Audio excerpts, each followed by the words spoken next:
این سخن از گوش دل باید شنود این سخن از گوش دل باید شنود گوش گل این جان دارد هیچ سود گوش گل با جمله حیوان همدم است گوش گل با جمله حیوان همدم است گوش দিল মখসুস নসলে আদম است।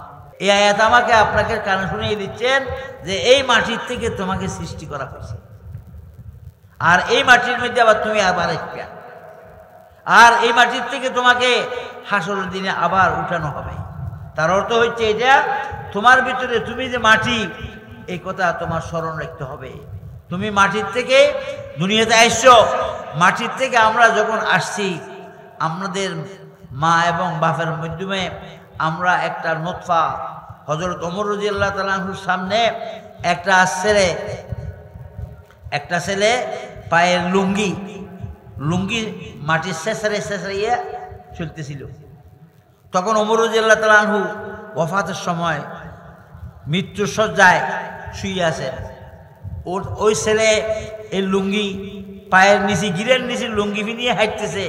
ওমর জানতো বাঘের মতো লোক ছিলেন, শাহাদত বরণ করেছেন, শত্রু আঘাত করেছে, আঘাতের কারণে উনি আঘাতের পরে একাধ দিন ছিলেন। সেই অবস্থার মধ্যে ওই ছেলে লুঙ্গি পায়ে ছেঁচড়িয়ে ওনার সামনে আসছে। উনি চোখে দেখিয়ে রাগ চোখ লাল করিয়ে ওই ছেলের দিকে তাকাইছে কি জন্য? যে তোমার পায়ের গিরের নিচে তোমার লুঙ্গি চলে গেছে। এটা তো রাসূল আকরাম সাল্লাল্লাহু আলাইহি ওয়াসাল্লাম ফরমাইয়েছেন, 4 ধরনের মানুষকে আল্লাহ তাআলা লা ইউযাক্কিহিম ওয়া লাহুম আযাবুন আলীম। আল্লাহ এবং আল্লাহ রাসূলের কথা অন্তরের কান দিয়ে শুনতে হয়। এই যখন আজ গোশ দিল বায়ত শুনুত, আল্লাহ এবং আল্লাহ রাসূলের কথা, দ্বীনের কথা অন্তরের ভিতরে আল্লাহ এবং আল্লাহ রাসূলের আজমত নিয়া, কোরআনের আজমত নিয়া, হাদিসের আজমত নিয়া, আল্লাহ এবং আল্লাহ রাসূলের আজমত অন্তরে বসাইয়া এই কথা শুনতে হয়। এদিকে চা টানলাম আর ওইদিকে কান দিয়ে কথা শুনলাম, এরকম হইলে এটা কোরআনের আজমত হবে না, দিলের কানও শোনা হইল না, এটা চামড়ার কানও শোনা হইল। আমাদের কান যেটা আছে এটা চামড়ার কান, বাইরে যেটা কান আছে এটা হচ্ছে চামড়ার কান, আর একটা হচ্ছে অন্তরের কান। কবি বলতেছেন আল্লাহ এবং আল্লাহ রসুলের কথা অন্তরের কান দিয়ে শুনতে হবে, চামড়ার কান দিয়ে শুনলে হবে না। ইসখন আজ গোশে দিল বায়দ শুনুত গোশে গিল ই জানদার দেহিতে সুদ। চামড়ার কান যেটা এটা শুনলে এটা দিয়ে শুনলে এটার দ্বারা কোনো উপকার হবে না। শুনতে হবে অন্তরের কান দিয়া, অন্তরের কান দিয়ে শুনলে তাইলে এটা আমার অন্তরের মধ্যে যাইয়া নূর তৈরি করবে, এটার থেকে নূর তৈরি হবে, এটার দ্বারা ঈমান তৈরি হবে, এটার দ্বারা আমলের যোগ্যতা আসবে। আর যদি চামড়ার কান দিয়ে শুনে এটার দ্বারা আমলের যোগ্যতা আসবে না, নূর তৈরি হবে না। এই জন্য বলতেছে গোশে গিল এই যা নদার হিচে সুদ, চামড়ার কান এখানে কোনো উপকার করবে না। গোশে গিল বা জুমলা হায়ওয়া আমদমাস গোশে দিল মখসুস নসলে আদমাস। হ্যাঁ, এই চামড়ার কান আমার যেরকম আছে, গোয়াল ঘরের মধ্যে গরু আছে, সেই গরুর তো এই কান এটা আছে, বকরির তো কান এটা আছে। হ্যাঁ, মুরগির ঘরের ভিতরে যে মুরগি আছে সেই মুরগিও তো এটা শুনতেছে। এরকম বিভিন্ন প্রাণী যারা এখানে সেখানে আছে ওদেরও তো এই কান আছে, এই কান দিয়ে তো সবাই শুনে। এই কান দিয়ে শোনা যদি চামড়ার কান দিয়ে শুনলে যথেষ্ট হইতো, তাহলে এটা তো গরু মুরগি বকরি ওরাও শুনতেছে, ওরাও তো মজলিসের সাথী হয়ে যেত। কিন্তু এরকম শুনলে এটার দ্বারায় মজলিসের সাথী, দ্বীনি মাহফিলের মজলিসের সাথী হবে না। দ্বীনি মাহফিলের মজলিসের সাথে হইতে চাইলে কান দিয়া, অন্তরের কান দিয়ে শুনতে হবে। গোশে দিল মখসুস নসলে আদমাস, অন্তরের কান দিয়ে শোনা এটা হয়েছে বনি আদমের বৈশিষ্ট্য। আল্লাহ তাআলা চামড়ার কান যেটা দিছে এটা সব প্রাণীকে দিছে, আর অন্তরের কান শুধু ইনসানকে দিছে। এই অন্তরের কান দিয়া শুনলে তাহলে ইনসানের জন্য উপকার হবে। সেই জন্য আমাদের দরকার আমরা বাইরে ঘুরে ফিরে করিয়া সময় নষ্ট না করিয়া দিনে মজলিসে আসিয়া আল্লাহর কথা, আল্লাহ রসুলের কথা শুনি। হ্যাঁ, আমি যে আয়াত শরীফ তেলাওয়াত করেছি, মিনহা খলাকনাকুম ওয়া ফিহা নুঈদুকুম ওয়া মিনহা নুখরিজুকুম তারাতান উখরা, এটা এই আয়াত অধিকাংশ মুসলমানে, প্রায় মুসলমানে জানে। মইয়তকে যখন কবরে দফন করা হয়, কবরে রাখা হয়, এক মুঠ মাটি সবাই দেয়, এক মুঠ মাটি দিয়ে মিনহা খলাকনাকুম বলিয়ে এক মুঠ মাটি দেয়। তারপর আবার ওফিহা নুঈদুকুম, আর এক মুঠ মাটি দে বলে ওফিহা নুঈদুকুম, আর এক মুঠ মাটি দে ওমিনহা নুখরিজুকুম তারাতান উখরা। এটার অর্থ হচ্ছে, এটা আল্লাহ তাআলা বলতেছেন, হে বনি আদম, হে আদমের সন্তান, এই মানুষ, তোমাকে আমি এই মাটির থেকে সৃষ্টি করেছি। মিনহা খলাকনাকুম, এই মাটি থেকে তোমাকে সৃষ্টি করেছি। এক শব্দ এটা আল্লাহ পাক বলছেন, এটা আমরা উচ্চারণ করলাম, উচ্চারণ করি এক মুখ মাটি দিলাম। তারপরে আরেক শব্দ আল্লাহ পাক বলছেন ওফিহা নুঈদুকুম, তোমাকে এই মাটির ভিতরে আমি আজকে আবার তোমাকে মাটির ভিতরে দফন করেছি, এই মাটির ভিতরে তোমাকে আবার ফিরে ঢুকিয়ে দিচ্ছি। মাটির থেকে তোমাকে বাইর করেছি, আবার মাটির ভিতরে তোমাকে ঢুকিয়ে দিচ্ছি।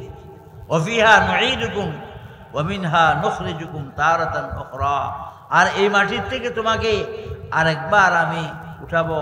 যখন ইসরাফিল ফুঁক দিবে, হযরত ইসরাফিল ফুঁক দিলে সব মানুষ যেখানে আছে কবরের ভিতরে, সেখান থেকে সব মানুষ আবার বাইরে আসবে। তো বলতেছে এই মাটির থেকে তোমাকে বাইর করে। আচ্ছা, এই আয়াতটা আমরা যে পড়ি মইয়তকে কবর দেওয়ার সময়, ওই মইয়তকে কথা শুনে, ওই মইয়ত শুনিয়া এটার থেকে কি নসিহত উপদেশ গ্রহণ করবি? ও তো মরিয়াই গেছে, ওর শ্রবণ শক্তি চলে গেছে, দেখার শক্তি চলে গেছে, রু চলে গেছে, আর তাকে মাটির রাখার সময় আমরা এই আয়াতটা পড়তেছি, সে মইয়তের কিলা। আমরা সবাই পড়ি, এটা পড়ার নিয়ম, এই নিয়ম অনুযায়ী সবাই পড়ি, কিন্তু আমরা কোনোদিন এই কথা চিন্তা করি নাই এই আয়াতটা শুনাইয়া মইয়তকে নসিহত করতেছে না আমাকে নসিহত করতেছে। যে মুখে পড়তেছে তাকে নসিহত করতেছে।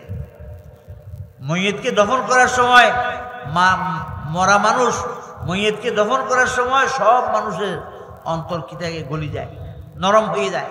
নিজের মাকে দফন করে, নিজের ভাইকে দফন করে, নিজের বাপকে দফন করে, আত্মীয় স্বজনকে দফন করে, সঙ্গী সাথীকে দফন করে, ওস্তাদকে দফন করে, এলাকার মানুষকে দফন করে। যখন মানুষ কবরে একটা মইয়তকে দফন করার জন্য যায়, সব মানুষের অন্তর নরম থাকে, সব মানুষের অন্তর আল্লাহর দিকে মুতওয়াজ্জিহ হয়ে থাকে, নরম থাকে। সে সময় আল্লাহ পাক পরওয়ারদিগার এই আয়াতটা আমাকে আর আপনাকে কানে শুনিয়ে দিচ্ছেন। শরীয়তে এই আয়াত আমাকে আপনাকে কানে শুনিয়ে দিচ্ছেন যে এই মাটির থেকে তোমাকে সৃষ্টি করা হয়েছে, আর এই মাটির মধ্যে আবার তুমি আবার আসবে, আর এই মাটির থেকে তোমাকে হাসরের দিনে আবার উঠানো হবে। তার অর্থ হচ্ছে এটা তোমার ভিতরে, তুমি যে মাটি, এই কথা তোমার স্মরণ রাখতে হবে। তুমি মাটির থেকে দুনিয়াতে আসছো, মাটির থেকে আমরা যখন আসছি, আমাদের মা এবং বাপের মাধ্যমে আমরা একটা নতফা, হযরত ওমর রাদিয়াল্লাহু তাআলা আনহুর সামনে একটা ছেলে পায়ের লুঙ্গি মাটির শেষারিয়ে চলতেছিল। তখন ওমর রাদিয়াল্লাহু তাআলা আনহু ওয়াফাতের সময় মৃত্যুর শয্যায় শুয়ে আছেন। ওই ছেলে এই লুঙ্গি পায়ের নিচে, গিরের নিচে লুঙ্গি নিয়ে হাঁটতেছে। ওমর জানতো বাঘের মতো লোক ছিলেন, শাহাদত বরণ করেছেন, শত্রু আঘাত করেছে, আঘাতের কারণে উনি আঘাতের পরে একাধ দিন ছিলেন। সেই অবস্থার মধ্যে ওই ছেলে লুঙ্গি পায়ে ছেঁচড়িয়ে ওনার সামনে আসছে। উনি চোখে দেখিয়ে রাগ, চোখ লাল করিয়ে ওই ছেলের দিকে তাকাইছে কি জন্য? যে তোমার পায়ের গিরের নিচে তোমার লুঙ্গি চলে গেছে। এটা তো রাসূল আকরাম সাল্লাল্লাহু আলাইহি ওয়াসাল্লাম ফরমাইয়েছেন, সাত ধরনের মানুষকে আল্লাহ তাআলা লা ইউযাক্কিহিম ওয়া লাহুম আযাবুন আলীম, লা ইয়ানজুরুল্লাহু ইলাইহিম ওয়া লা ইউযাক্কিহিম ওয়া লাহুম আযাবুন আলীম। হ্যাঁ, তিন ধরনের সালাসাতুন লা ইয়ানজুরুল্লাহু ইলাইহিম ওয়া লা ইউযাক্কিহিম ওয়া লাহুম আযাবুন আলীম। তিন ধরনের মানুষকে আল্লাহ পাক পরওয়ারদিগার রহমতের দৃষ্টিতে দেখবে না।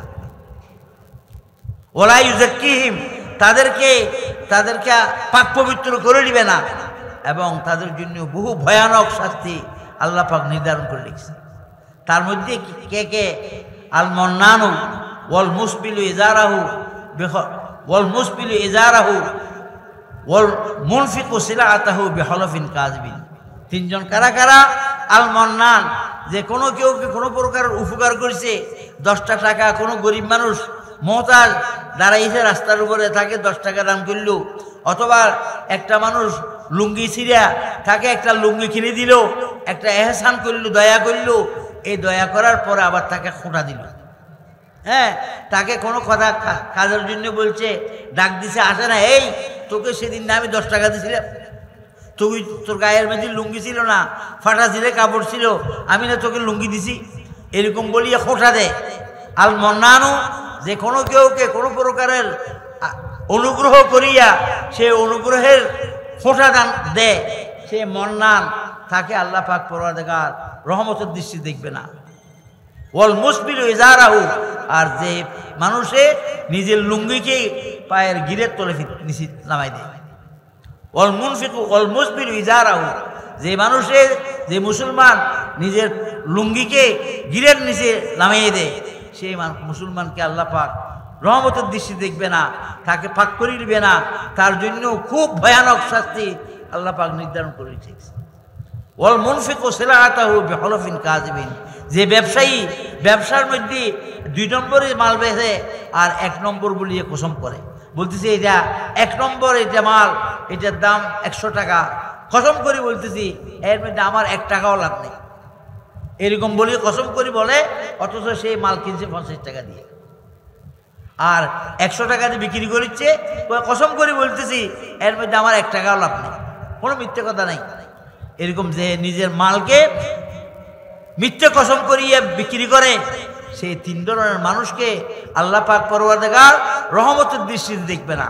তো ওমর রাদিয়াল্লাহু তাআলা আনহু ওই ছেলের দিকে যখন গরম চোখে দেখছে, ছেলে বলতেছে, হ্যাঁ আপনি আমাকে লাল চোখে দেখতেছেন, গরম করে দেখতেছেন, আপনি জানেন আমি কি, আমি কে?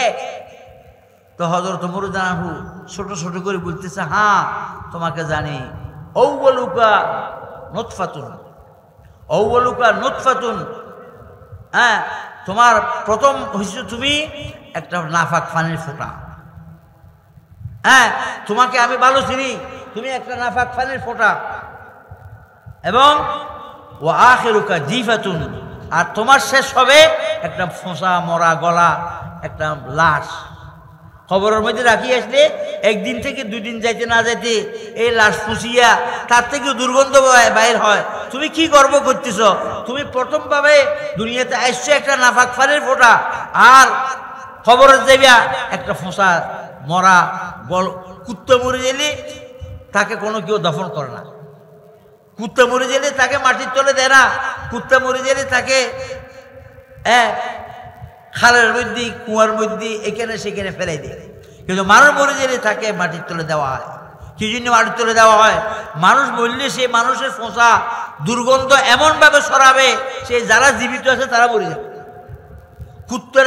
কুত্তের দুর্গন্ধে মানুষ মরে না, গরু মরে গেলে মানুষ মরে না, গরুর দুর্গন্ধে মানুষ মরে না, কুত্তের দুর্গন্ধে মানুষ মরে না, আর তুমি মরে গেলে তোমার দুর্গন্ধ যখন চারিদিকে ছড়াবে, তোমার দুর্গন্ধের কারণে জীবিত মানুষ মরে যাবে।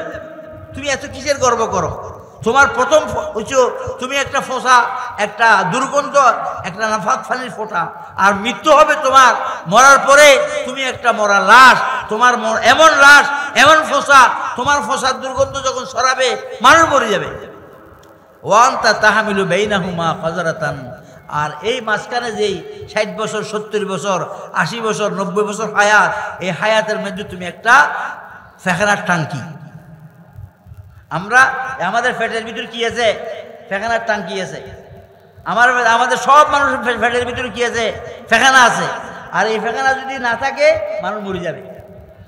ফেখানা কিছু বাইরে করে ফেলে দিতে হয়, আর কিছু ফ্যাটে রাখতে হয়। ফেটেরা যদি একবারে সব পরিষ্কার হয়ে যায়, মানুষ কি হয়? কলেরা হয়, হ্যাঁ, মানুষের ভিতরে ডায়রিয়া হয়। যখন ফেখানা পাতলা ফেখানা হইতে হইতে ফ্যাট খালি হয়ে যায়, তখন মানুষ মারা যায়। ফেখানা আমরা সব সময় হাতে ফ্যাটের ভিতর নিয়ে ঘুরি, আর এই ফেখানা আমাদের সাথে থাকে। তো বলতেছো তুমি এত গর্ব করে কিসের করো? তুমি তো মাঝখানে একটা ফেখানার টাঙ্কি, প্রথমে একটা নাফাক পানির ফোঁটা, আর শেষে একটা ফোঁসা লাশ, দুর্গন্ধওয়ালা লাশ, আর মাঝখানে তুমি একটা ফেখানার টাঙ্কি। তুমি এত কিসের গর্ব করো?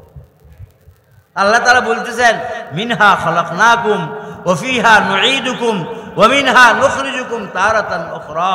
তোমাকে আমি এই মাটির থেকে সৃষ্টি করেছি, আর এই মাটির ভিতর তোমাকে আবার যাইতে হবে, আর এই মাটির থেকে তোমাকে একটু উঠতে হবে। এই জন্য তোমার জীবনে চলাফেরার সময় সব সময় নিজেকে নিজে মাটি বানিয়ে চলতে হবে। অহংকার করে চলবে না, মাটির গুণ তোমার ভিতরে আসতে হবে। সময় বেশি নাই, অনেক ওয়াইদিন আছে।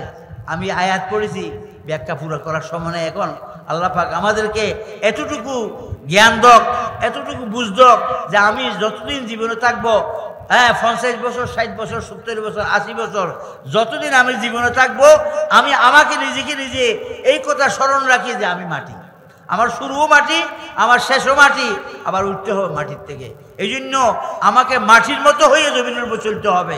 আগুনের মতো হয়ে চললে শয়তান যেরকম চিরদিনের জন্য আল্লাহ তাআলা লানতের বোরকা গায়ে দিছে, নাউজুবিল্লাহ। মানুষ যদি শয়তানের চরিত্র অর্জন করে, মাটির চরিত্র অর্জন না করে, তো সেই মানুষও এই শয়তানের মতো, আগুনের মতো আল্লাহ পাক নাউজুবিল্লাহ জাহান্নামের আগুনের তাকে নিক্ষেপ করবে। আর মানুষ যদি মাটি হয়ে থাকে, তাকে আল্লাহ পাক পরওয়ারদিগার জান্নাতে পৌঁছে দিবে, তার কবরকে জান্নাতের বাগান বানাবে। আল্লাহ পাক আমাদের সকলকে তৌফিক দান করুন।